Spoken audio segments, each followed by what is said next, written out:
Have you ever spoken without saying a word? The human face is expressive, and through the movements of muscles, we are able to create many expressions and communicate with one another without ever making a sound. KinHub, an online education science website, suggests that there are about 20 different muscle facial groups. These muscles are situated around the mouth, eyes, nose, ears, and spread across the skull and the neck. By moving these muscles, we can create expressions. It is an important type of nonverbal communication that has benefits in public speaking as well as in one-on-one conversation. Charles Darwin theorized the idea that facial expressions were universal, the same across all languages and cultures. Paul Ekman expanded the ideas and research into human emotions by studying remote tribesmen of Papua New Guinea. The members of this tribe do not have any exposure to outside media, and yet they inherently displayed common facial expressions. Through this research, Paul Ekman came up with 6 universal emotions: happiness, fear, disgust, anger, surprise, and sadness. Even our smartphones have facial expressions.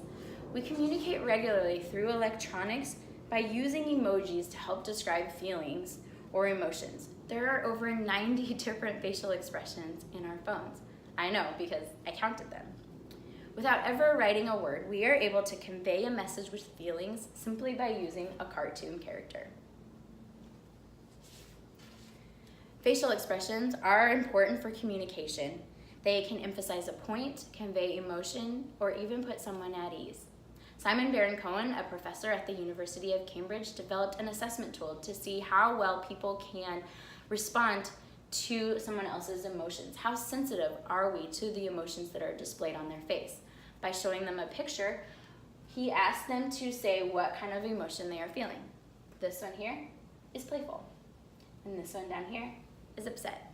This is called the Well Quiz and can be found at nytimes.com.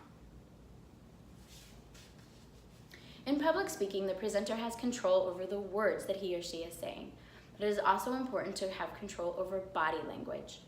An article in the Total Communicator suggests that body language affects more than half of our impact as a speaker. Body language includes eye contact, facial expression, hand gestures, posture, and even stance.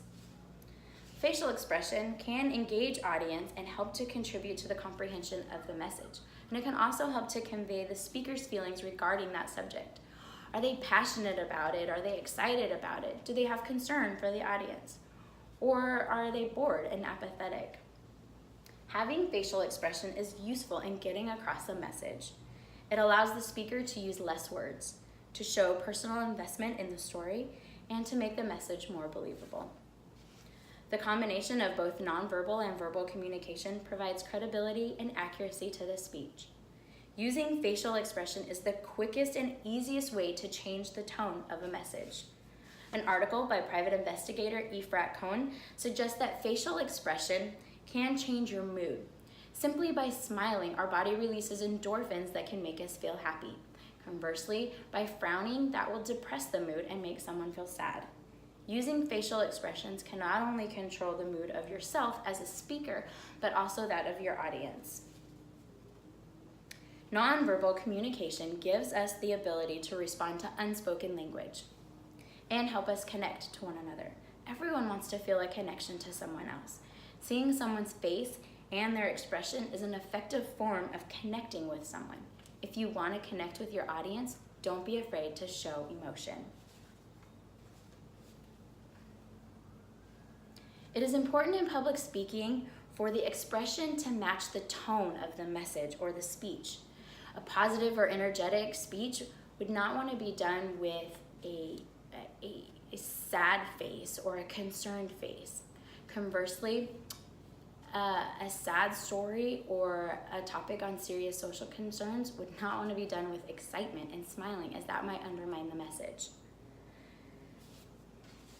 Specific facial muscles allow for movements of the face. These muscles are different than other muscles in that they don't control joints, but instead move the skin. Not only do they regulate opening of the eyes and the mouth, but they also create expression. The face is able to convey many emotions, and by doing that, they present the psychological state of a person. And this plays a large role in the nonverbal communication between a speaker and audience. Thank you.